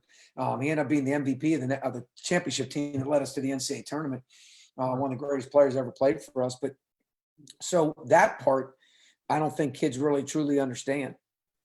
And it doesn't mean you can't have fun. It doesn't mean you can't joke around. It doesn't mean you can't. But what it means is, as different scenarios present themselves, going back to your heart and being squeezed, like, what are you really about? There's a lot of jelly beans out there, hard on the outside and probably not what you want when they get squeezed on the inside. Right? So as you move through that part of the recruiting process, and the other thing too is about, you say something about parents. Parents love their children. And what we tell our guys all the time, like, if things aren't going the way you want them to go, or they want them to go, we're not going to hold it against you. Like, we're not going to, mom and dad are upset because you're not playing, or you're not playing enough, or you're not getting enough shots, or whatever it is. Now, if it gets out of hand, then obviously we have to help them understand. Right. But we're not going to hold it against them if their parent or their guardian or their people are a certain way. It doesn't mean that they are. It's just like walking down the beach. Just because a girl is wearing a bikini or a girl's wearing a one piece doesn't mean one's better than the other, or a thong, whatever, right? It's irrelevant. What really matters is their heart, is the person. So we don't mass recruit. We don't send out letters. We don't send out emails. We don't do all that stuff. We're very, very relational driven. I mean, some of our greatest players, we've beaten Division II teams on to get them. And we're really good evaluators. We're really good. We're very, very good. We're really good developers. And I say that with great confidence, not arrogance, with great confidence, because the statistics prove exactly what I'm saying. Right. And all you got to do is go out and ask the people that recruit against us. And like, so we know we have a niche, but we also, in recruiting, our program loves to recruit circles, because we want to put circles into round holes. We very rarely do we recruit square pegs. Now, the one kid who was 6'11", 245, he was an anomaly for us. He was a different type of a player for us. But the 6'10" kid we have coming out of North Carolina, he fits more into what we do and the way in which we do it. So we really look for circles to fit into the round hole. And the reason is because of this. This was taught to me. Excuse me, I apologize for that. This was taught to me. Coach Kennan actually brought it up at some point during our time together. And I don't know who said it, so I don't know who we stole it from. But let's say we have 7 returning players, and we got 3 full-time assistants and a head coach. Well, that's 11 people, right? Right. And you got 6 new guys coming in. I'd rather have 11 people know what they're doing, teaching what we do to those 6 new people, than trying to change what we do to fit the different talent or the different whatever. And some coaches are really good at that. I'm not. We have a way in which we play. We have a philosophy that we believe in, and we recruit players to meet that. So when we look at guys, their ability to shoot the ball is important. Do they have to be knockdown 3-point makers? If you're a guard, that would help a ton. If you're a forward, no, but you have to be able to shoot them. You have to have a stroke. You have to be able to, and you could tell at the free throw line, because it's like I was talking about.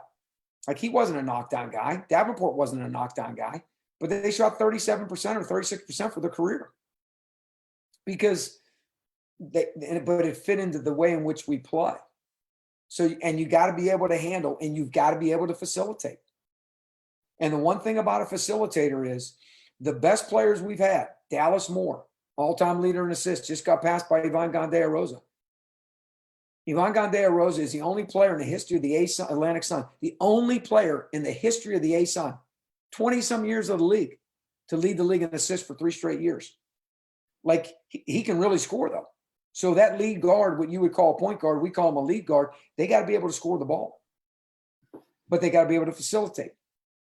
So you got to be, Kenny Rogers, know when to hold them, know when to fold them. But you got to be able, as a forward, to know when to get downhill to make a play, or when to get downhill and make a pass. Chris Davenport led the country back-to-back years in assisted threes as a 6'7" forward. Like, you got to know how to play. So those things are so critical when we watch guys. If a guy averages 8 points in high school, who cares?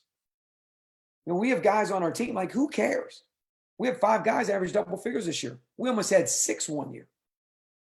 Like, we share the sugar, we pass the ball, and guys just score because of the way in which we play, and the way in which we develop their talent, and the way in which we take their talent. And we tell them all the time, like, your talent is your talent.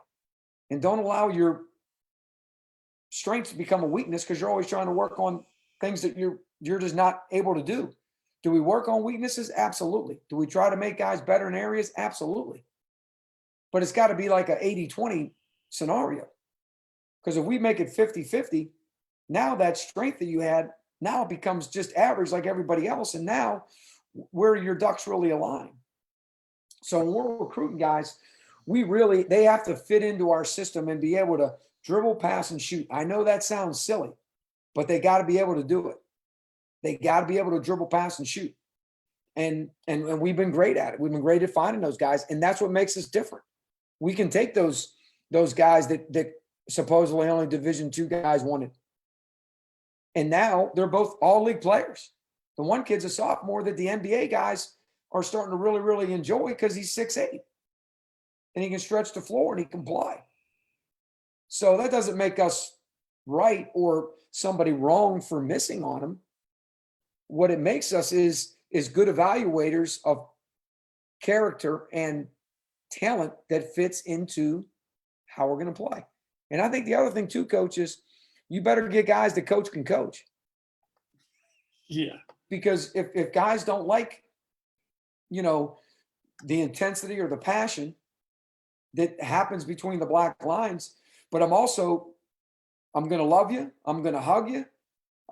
So there, so that's the other thing. Like you got to have guys that coach can coach. So I think those things are all vital when we're going out looking at kids and evaluating kids. And, when you talk to parents and you see different, like for instance, the kid we got out of North Carolina, the 6'10" kid, his dad's in the Hall of Fame at William & Mary. Wow. His pedigree is like ridiculous.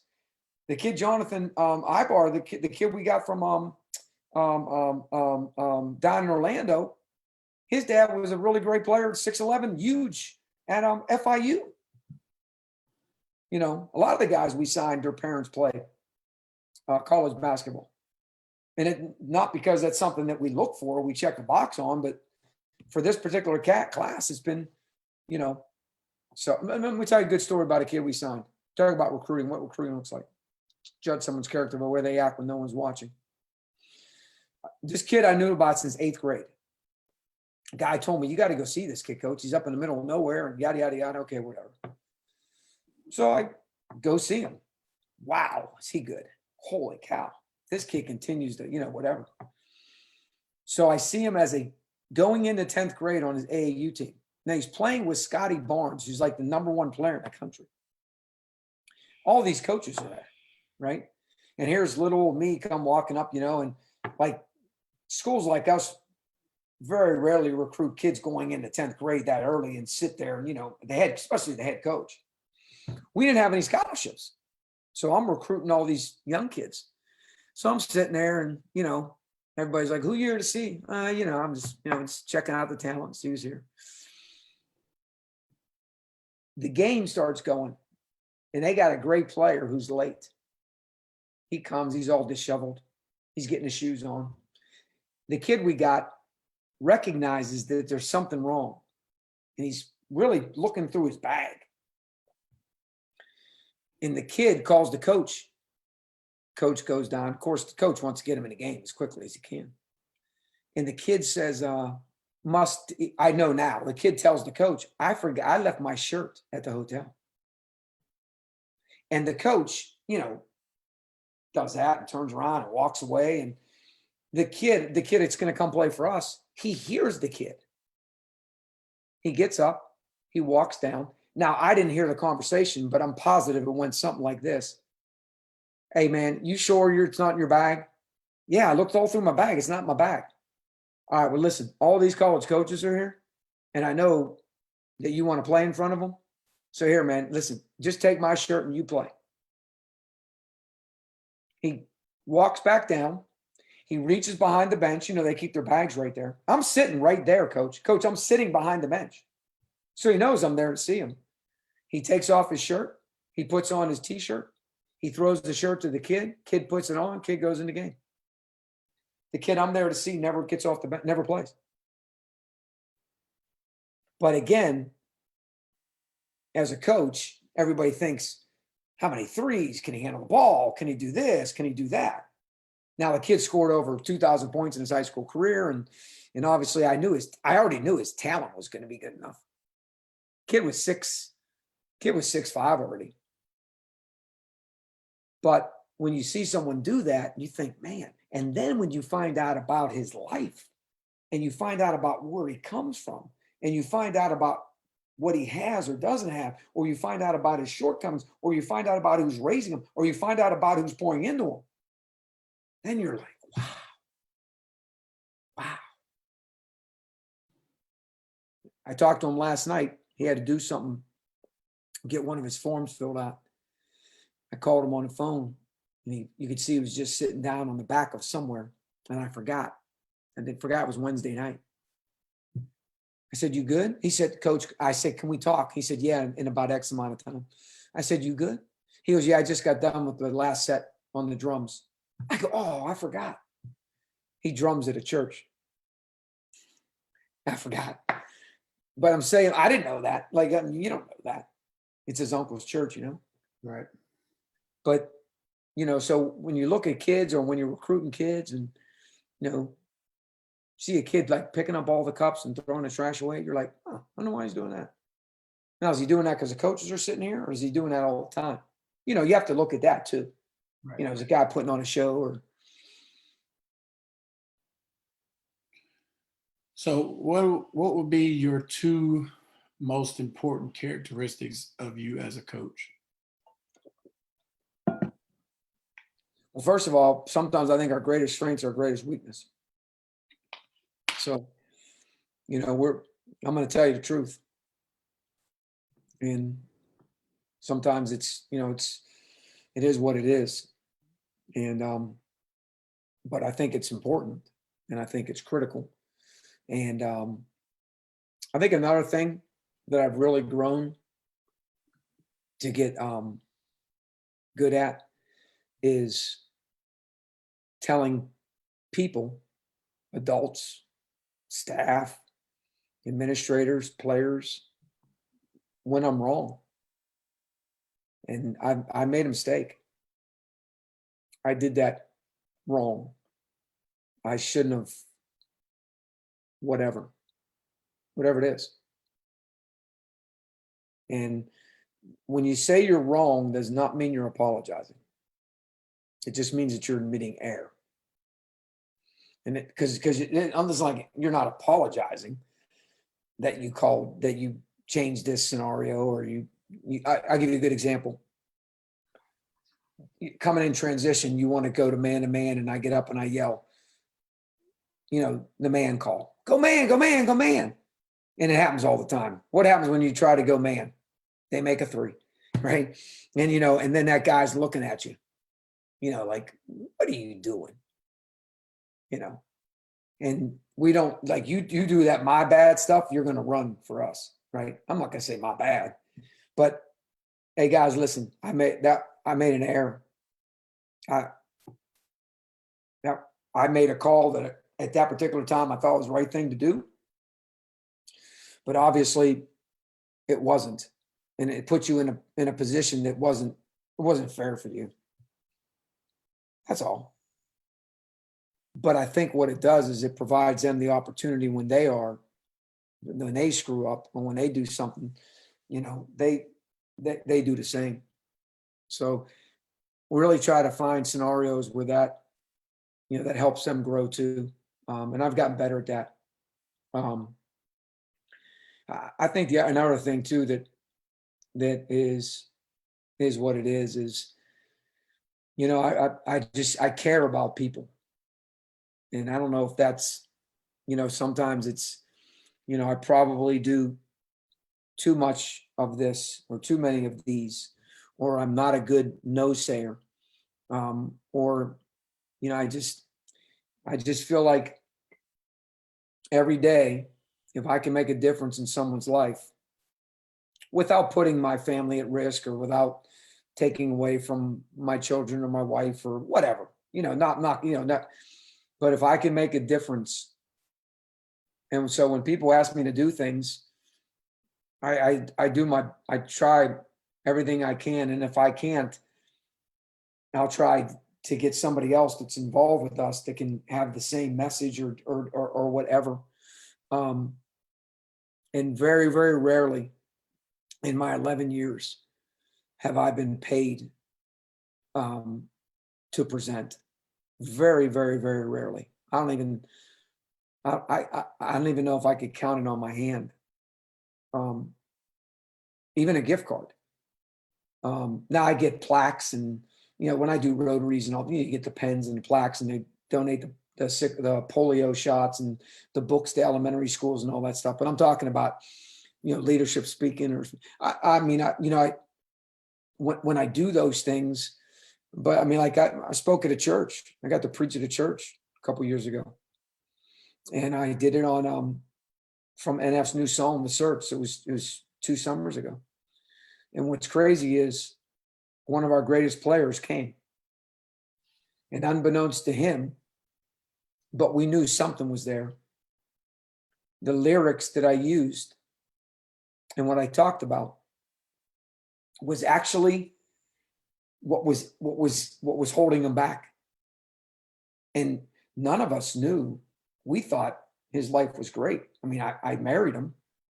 I mean, he's married. He's going to get his graduate. He just got his master's. He scored 1,000 points and whole 9 yards. But this summer, so I preached in July last year. In that August, I married him in May. I preached in July. And that August, I didn't marry him. I officiated his wedding. That August, he went and got 5 days of counseling and figured out what it was that was making him become that. And he did it because he wanted to be a really, really good husband. He wants to be a really, really good father one day, if that comes to fruition. And he loves human beings, and he wants to continue to pour into people. And he goes and does this. Well, he comes back and he's like changed. And he can't wait to come see me and tell me. And I said, let me ask you a question. Would you mind if I shared this? And they ended up doing an article on him in the paper. And it ended up being like the main article of the Sunday paper on the sports. After the guy started asking him the question, you talk about mental health is huge. Yeah. And the number of people that reached out to the writer, to me, and to him, unbelievable. Unbelievable. So again, he gets a chance to make a difference, in someone's life.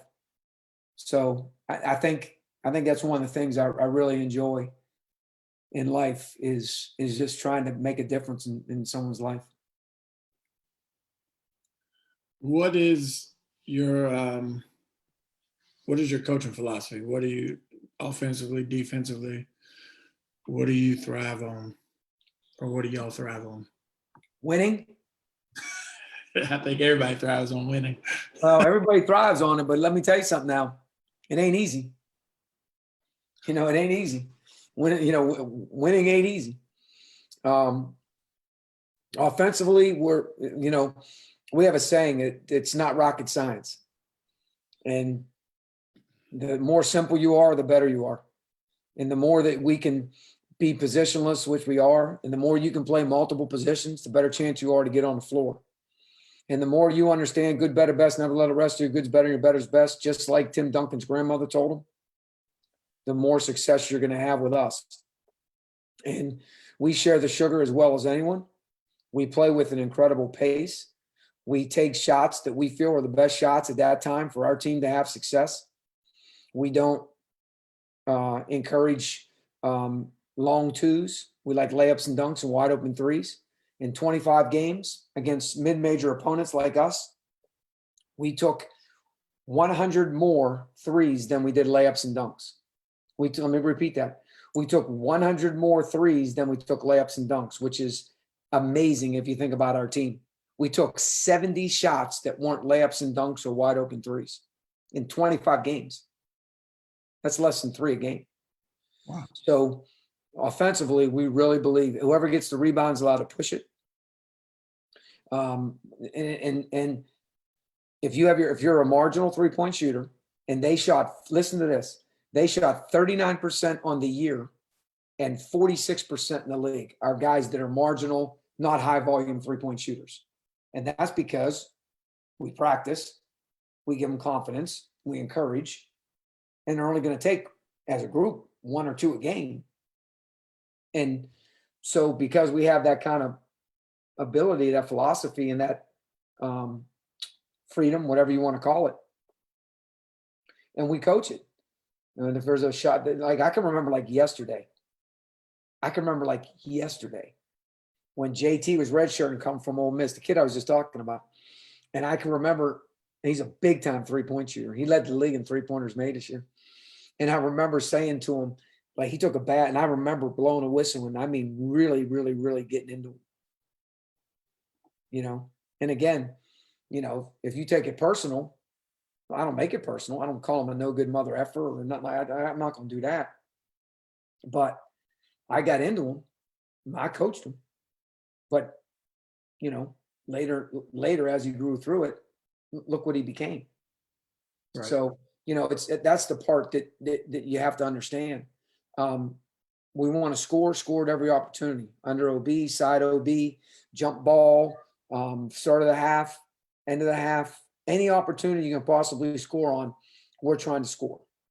And because of that, I think that helps encourage the way we play.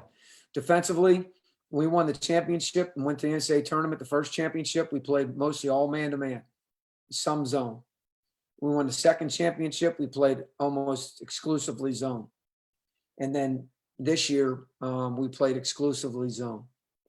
So we probably play a high volume zone as a pair, you know, typical zone. But the one thing we do, coach, really well is we guard a 3-point line.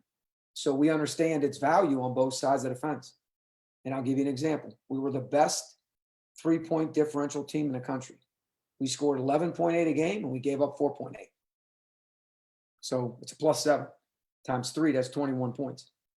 So we weren't quite the same at the rim as we had been in the past. And it's part of it is there's another kid that could have been on his team this year that averaged a double-double that we had to let go. Last 4 games of the year before, during our 7-game winning streak, we had to let him go. Another obstacle that presented itself, a challenge or a controversy, as Martin Luther King said. And so, like, at the rim this year, we just weren't quite the same as we had been in the past. I think we'll get back to it. But we really guard the 3-point line aggressively. That's not a secret. You know, everybody kind of has a feel for that. We don't press. It's not something that we do. But that pretty much in a nutshell is we're simple. Practices are simple, and probably why we play so well is because the guys we play a lot. You know, Chris Oliver, as much as he doesn't like the 3-man weave, he stayed at the house a couple of years ago, and we had a long talk about a lot of different things. And the one thing we talked about was getting away from smaller groups and playing more larger groups, 4-on-4, 5-on-5, those type of things, and the advantages of it and disadvantages of it. We still play 1-on-1 because I think there's something about it. I love playing it at one end, guards on one side, forwards on the other, and white versus blue, and because it gets a little bit, you know, guys say some stuff and it gets a little bit competitive and juices flow, and the other guys will walk. It's quick, 4-second shot clock. It's quick, but we don't do it as much as we used to. We play a ton of 3-on-3, 4-on-4, and 5-on-5, mostly 5-on-5. And that's another reason why our practices move the way they move. So I think it's important, kind of our philosophy and in the way in which we play and why we want to play that way. If teams try to slow it down, we try to pick it up. We'll pick up a little bit further. We'll be a little bit more aggressive.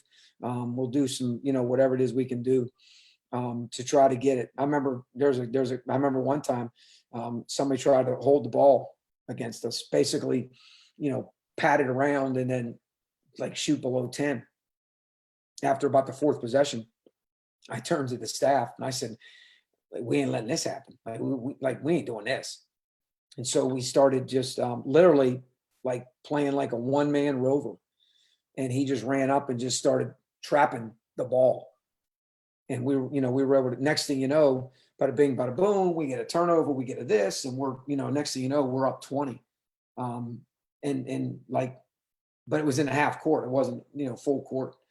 So, you know, we try to really, really, really have the guys believe in our values that are on that door that you saw And you know, it's who we are. It's how we play.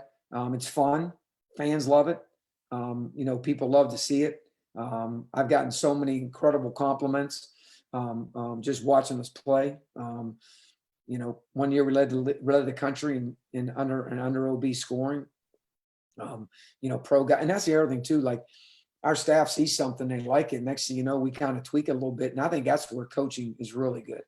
And you tweak this and you tweak because you know, like the NBA is different because the defense is different. But if you kind of can see how it's going to work with you, and then you put it in your system, and you turn out to be a monster. So I think in a nutshell, that's who we are, and that's kind of how we play. Lastly, what kind of advice would you give young coaches aspiring to be coaches? I get that question a lot. I get that email a lot. A couple things I would say, Coach. I'm gonna say this one thing. Remind me to say it. I'm not going to say it yet. I think some of the best advice is, number one, make sure that you go out and go see different levels, different genders, and get as much exposure as you possibly can to the game. Because there are incredible high school coaches. There are incredible, like I talked to this girls high school coach up in North Carolina the other day because he was so enthralled with the way in which we play. And like his team is like phenomenal. Like, and there's so many good coaches out there. And then take whatever it is and then put it in your pocket or put it on paper. And then, you know, as Abe Lincoln says, I'll be prepared. Perhaps my chance will come. That's how success is. Opportunity, right, meets preparation. And now you can have a chance, right, at least. And so have something or have, you know, like, for instance, the reason why we play so fast, Coach, is because when I got the job at Valparaiso, Coach Drew asked me to watch Kansas and find out why they play so fast. Roy Williams was still there. And that's the year that Kirk Heinrich was there. And I watched 8 tape. I can remember like it was yesterday. And I did a whole dissertation on it for Coach. You know how fast we played at Baylor? How fast? None. Right? None. I'm talking about on makes. None. We didn't implement it at all. And some people would say, well, you just wasted your time. But my junior college coach taught me. We were recruiting one time, and the kid didn't show up. I said, Coach, let's go, man. He's like, Driscoll, we're going to stay and play pickup. We were out in the park, you know, back in the day when you went to the park. I'm like, Coach, come on. I was like 22. I'm like, Coach, come on, man. Let's go. Let's get out of here. We ain't staying. Driscoll, I want to teach you something. You never waste an opportunity. It's okay. The kid isn't here. Let's get some exercise. Coach, I kid you not. We play pickup. A week later, a kid playing in the pickup game who Coach jacked around with during the game emailed Coach, and that next year was the player of the year in the JUCO league for us and played for us. Wow. And so, you know, so the fact that I did that exercise for Coach Drew, it was really more probably for Coach Drew to figure out if I knew what I was talking about, if I knew how to do, you know, whatever. But I put it on the back of my shelf and I said, you know, so we take the ball out directly underneath the backboard, just like North Carolina and Kansas do. And we cut the lane line. We don't run to the side and throw the outlet pass. So part of the reason we play so fast is because of the exercise I did in 2003. So, you know, you have to really, really understand as you move through this as a young person, gather all this stuff, listen to people. Listen. And then who do you like? Like I study a team every year. I haven't picked this year's team yet, but I study a team figure out what they're doing. Maybe come up with 10 questions. Maybe email the head coach and one of the assistants and maybe the DBO and see if you can get some answers. Some people might not, doesn't matter. But all that stuff helps you to grow. And coach as much as you can, you know, if you can coach an AAU team, coach it. If you can, you know, coach 5th grade team, coach them. The coaching is coaching. I coached all those guys at all those different levels, but I would say this. This really got me upset the other day. If you've got a player, right, and you think that player is good enough for whomever, it's irrelevant. That's awesome. But if you send, I'm going to tell you what happened. I got a link sent to me. And a lot of coaches would probably just say, we don't have any scholarships. We're not looking for that kind of guy. Right. I'll send it to my assistant, whatever. Yeah, this is a young coach. It's young in the business. And he said, Coach, can you tell me, I think this kid's good enough for you. What do you think? So I actually typed him back on a text what I thought about the kid. Right. I really thought he did this. I did this, yada, yada. And he said, do you think you'll offer this kid a scholarship? And I was like, I thought you wanted to know what I thought about the kid. Like, you didn't say, hey, coach, do you want to recruit this kid? Hey, coach, do you want whatever? I said, no, I'm not offering him a scholarship. I just said, no, I'm not offering him a scholarship. Right. And it wasn't anything. It was just my answer to your question. If you don't want to know the answer, don't ask the question. Then I get this text back to me. Well, you better not sleep on him because there's 2 teams in your league about ready to pull the trigger on him. And now that got me hot. I should have called him, but I didn't. I thought, you know what? Words that are written are always there. Let me just write this back to him. I said, Coach, I understand something. If you send me clips and I give you a response and I decide that that kid is not what we're looking for, with one of our 13 scholarships that we have the privilege to do whatever we want to do with, then you need to accept that. Right. And if that kid goes and plays at those 2 schools you mentioned, those 2 coaches are great friends of mine. I admire both of them. And I think they're really good coaches. I think your kid is going to have a great experience if he ends up with either one of those coaches playing in this league. But don't tell me who I'm going to sign or not sign. And don't make it sound like I'm doing something wrong.